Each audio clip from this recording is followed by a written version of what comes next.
Okay, Emmy fans, at the race this year for Best Drama Series and Best Comedy Series, we have a real Game of Thrones, a real Battle of the Titans.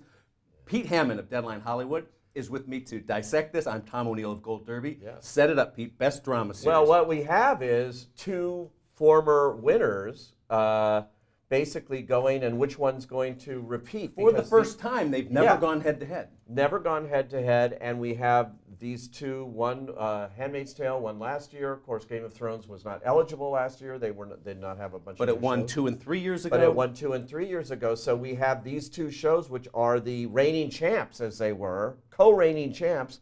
What's going to happen? Handmaid's Tale, I think, is my guess, is going to win because it had all that momentum from last year. It had a very good second season. But then we're really going to test the love of the Academy, I think, now for Game of Thrones. If that can come back and beat it, especially after being gone for so long. Yes. It was like mid last year that Right. we saw it on TV. Now all of a sudden it seems like a distant memory, but it's on the ballot again. It's invincible. It looks invincible. And it will get a ton of nominations again, like it always does. Yes, because and of it's the below biggest line. winner in Emmy history in terms Yeah. of series. It's surpassed all So these in other. terms of that, do they want to come back, or do they want to wait a year for its final go-round and do it then? Maybe. But there is a lot of love, I still think, for Handmaid's Tale in there. But I do think there is. But let's look at it from the campaign this way, Pete, and that is because you and I love to break the race down by strategy and thing. Last year, I think one of the key reasons that Handmaid's won Best Drama Series is they sent out multiple episodes in April. Right. That's the Mad Men motif thing. Yeah. That's how many that's things what they're went. doing, yeah. But this year they got their DVD out very late. Handmaid's didn't hit until like mid-May with all the others. Yeah. So it's got that disadvantage where Game of Thrones has the distant memory problem. So you're betting on Handmaid's, right? Right now, I think it's close between them. I'm going for Game of Thrones. And if they split, then what could sneak in? That's the bigger question This here. is us. We all thought last year could be it. Right. It's going to probably have more nominations this year, I think, and it looks important. It feels, and it's got some key episodes, I thought, too. The Super Bowl. And those are powerful episodes. I think it could get a writing also this time around, and maybe directing. So it might have a sophomore boost rather than slump. And that's what happens at the Emmys. Game of Thrones didn't win until its fifth year. Many shows don't break through until their fifth year. We still the Americans not be nominated even till its fifth year. Right. So there's often a delay here. So, but the Americans has a lot on its side too because it's the final year. Right. And that will get nominated this year. There's no way I could toss it out. I really think that they will think this is our last chance with the Americans, and maybe it might be time for the Americans. Maybe it's a situation that we've seen in comedy in the past, like a show like Cheers or Everybody Loves Raymond, coming up towards the end of their run and winning, rather than the beginning here. And so if something's going to split, something's going to take it away, that could be the one. I don't think it's going to be The Crown. And I don't think it's going to be Stranger Things, as popular as that is. If it didn't win last year when it was at its peak of popularity, and at the FYC panels around town that you and I see all the time, and you moderate half of them, there were just these amazing crowds of Stranger Things fans everywhere. But they love it. Yeah, and I stupidly thought, as a pundit last year, that meant something. No, it just meant the fans. Well, it meant that it won, it did get enough attention to pull off 5 Emmys, but all below the line, Can it go above the line? I don't think this year, with this level of competition, that's the show that's going to break through and suddenly take it over. It's on the downturn, but it's in our top 7 of the projected nominees according to the experts of Gold Derby. At number 7, which I think is way underestimated here, is Westworld. Oh, totally way underestimated. Wow. That's going to get another ton of nominations. I just talked I think it can win. Yes, I do. Well, yeah, it could, because you know what? It's been playing out right into voting, the whole show. It's on a weekly basis. People are tuning in rather than binging it. I think that's a big advantage because there's a lot of talk after each episode airs. What is this show? What's it all about? What's happening? So you have that water cooler advantage going where it's getting this extra publicity, whereas a lot of these shows just drop all their shows, obviously, and you watch them all at once or whatever, and it doesn't quite get that. Of course, Game of Thrones has that too on HBO, and I think that's effective for Westworld in particular because the show's going off in crazy directions, and it's really interesting. It is now. Early on this season, people were like, what the heck? And they were getting angrier, and it was kind of losing momentum, but now everyone's back tuning in. Oh, they're understanding it now, and they're back. Yeah. It's got a problem, though. It's got the fantasy sci-fi elements, and historically that does hurt things. However, Lost did very well. Right. Game of Thrones has those dragons in it. Come on. I think we're in a different time now. Maybe we are. I think we've broken through that barrier.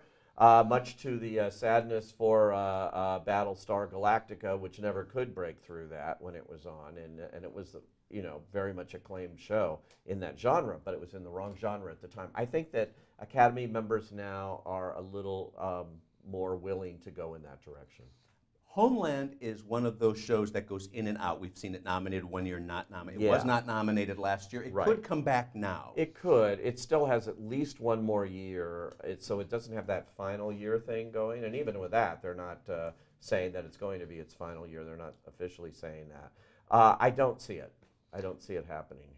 I wouldn't write it off. I'm not writing it off, but many where are people you going to put it? It's down at number 20 in our list on the experts, and I think that's pretty foolish. Yeah, that's crazy. But the problem we all face now is that there are these newcomers, like Killing Eve is the hot new show. Now, does it get in or not? Yeah, well, I think Killing Eve could, because I keep talking to people in the industry that seem to be watching it, and when they do watch it, this is like at the top of their list. So I wouldn't be shocked to see that sneak in right away. But I didn't know what I knocked out. I don't know what I knocked out. It took a long time for Orphan Black to catch on with them. That is a disadvantage. Mindhunter is very, very popular right now. I don't see it happening. Good Doctor. No, but maybe for Freddie. Why not for the show? Doctor shows generally are not, network doctor shows generally are not. Once. There's very few doctor shows that really break through in a big way. Good Doctor's good, but I think it's all Freddie Highmore. So I agree with you, but on the other hand, I think there's a possibility there. And ask David Shore to count all his Emmys for House.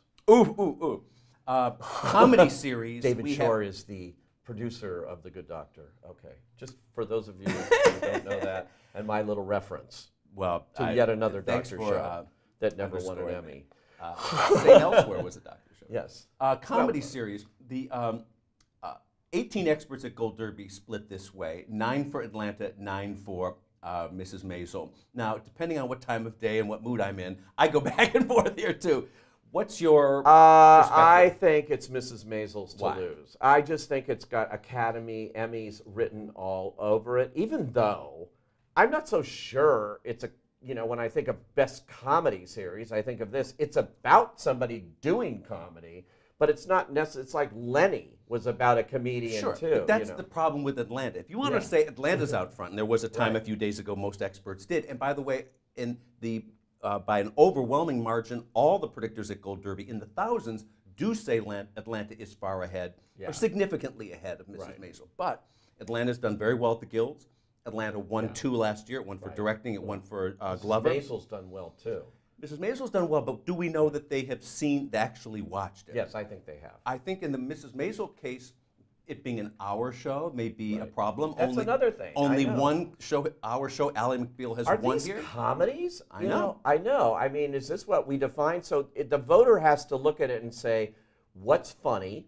What really belongs in there? What's the show that defines best comedy And I think they do count very highly on the laughs, because when you look past the past winners of Best Comedy Series, you don't see these dramedies. We have Modern Family, we have Veep. These are our recent winners. 30 Rock, you have these knee-slapping comedies. That is not Atlanta. Right. So we have a problem here. We do have a problem. We have the 2 front runners that just aren't funny, Tom. I know. But we want to be able to help all our viewers figure this out, and we can't figure it out. I suggest we get them a laugh track then. Okay, I'm for that. Today, I'm betting on Maisel. In my current predictions. I'm betting on Maisel because I just get the vibe that Maisel's got it all over. Amazon's throwing everything against the wall for this. And, I do find it a very entertaining show. It's a very well-made show.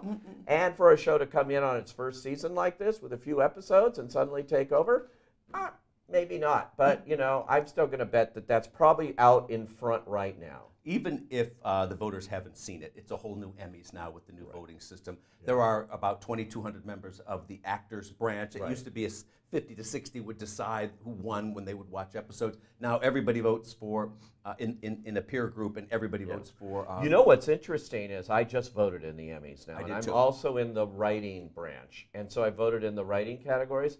They only submitted the pilot for a Mrs. Maisel. Oh, very smart. Because some of these shows submitted 7 or 8 scripts, which I think is a huge mistake. I couldn't tell the difference between this episode, although they give you little capsule things on them. Like there was one show that had about 4 of them, and I was really impressed with it. But I was looking for the episode that I wanted to vote for, and you've got to read all this stuff. So are voters really going to do that? I always think it's smarter to put in one episode on these things. But the problem is that if you're Netflix, and Netflix has this problem all the time, they get nominated for series, they get nominated for below the line and acting, but they can't get those writing and directing categories. They did win for House of Cards first year for David Fincher and stuff. But the problem is with these networks is that if you're a director and you're a member of the Academy, you get a free submission. You're going to submit yourself. So how does the network stop you? Well, if you have a very, very... Maisel has the same writer, so she can do with what she wants. And very smart move on her part, because pilots do have a history of winning and getting into the writing categories. And by not confusing the matter, she's guaranteed herself a nomination, probably a win there. Barry is the one comedy show that's taking off in our odds. It's moving up really fast. Not knee-slapping comedy. No, but it's very dark. It's number 8 in our predictions, which means if there are going to be 7 nominations, this thing's knocking on the door. It could get in, couldn't it? I have it in on my list. Could it win? I do. I don't think it can win. I think it's a little too dark. I don't see it winning on its first time out. I don't either, but I really like what Bill Hader's done with it, and I see him being a multiple nominee in acting, writing, and directing, and producing. So, I mean, I'm looking at Barry to score in all those categories, and, it deserves to. Blackish has not yet been nominated for writing and directing, so while it gets the series nomination, it's got to prove that it can win. Yeah. Silicon Valley has only had 1 acting nomination, but it does get writing and directing all over the place. Yeah. So there's a lot. It's a well-liked show, but it can't win, can it? I don't. If it hasn't won yet, it's an entourage for the internet age, and entourage couldn't win. It seems like a little down the list kind of a show for me. Okay. Yeah. Will and Grace won, and now it's back. I think Will and Grace will get nominated again too. It's high profile. It's been very good. It's an example of a show that I think people admire for bringing it back to what it was, and even as good or better. Absolutely, yeah. And so I think that's a very smart show, and I think it deserves a nomination. Glow was nominated for SAG Ensemble. We have to take it seriously here as a contender. It's number 6 in our predictions. Yeah. It's not in mine. How many are we going to nominate here? 7. Okay, I have it number 8. Okay, that's where Barry is now. Yeah. Kimmy Schmidt has fallen down to 10. That's always been nominated the last few years. It has, and I just don't see, look, I wouldn't be shocked if it's nominated again. I mean, I've said this a million times on any podcast I'm on or different things. I don't get the whole Kimmy Schmidt love. I mean, it's fine. But is it one of these shows? I don't get that. Dig in there and see if you have a heart. What do you mean you don't understand the appeal? No, I'm not saying it's a bad show. I'm not. I'm not. I know, I'm saying I've never understood why it was so embraced, by the because it's genius, Pete. Okay. Give it another try. There you go. Tina Fey, I love you, Tina Fey. And I'm sorry you didn't win a single Tony for Mean Girls. But she should have won the right. There you go. Well, it doesn't always happen the way it should. All right, so we're both betting on Maisel. Right. You've got Handmaids, I've got Game of Thrones. Yes. We'll pick this up after the nominations. Right. Thank Pete.